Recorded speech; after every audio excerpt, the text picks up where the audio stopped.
सपना में अपना जैसन लड़की भेजी है, बुझलू? कोनो हिडम्बा टाइप ना।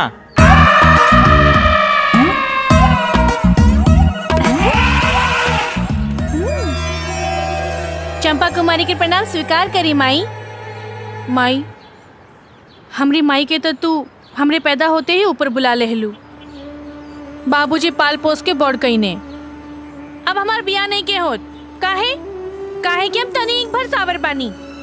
अब तू ही बतावा, एमे हमार बाबूजी के का गलती बा? ये दुनिया में का रूप की सुंदरता ही सब कुछ होला, मन के सुंदरता के कोनो मोल नहीं के। बोला का ना आवेला हमके?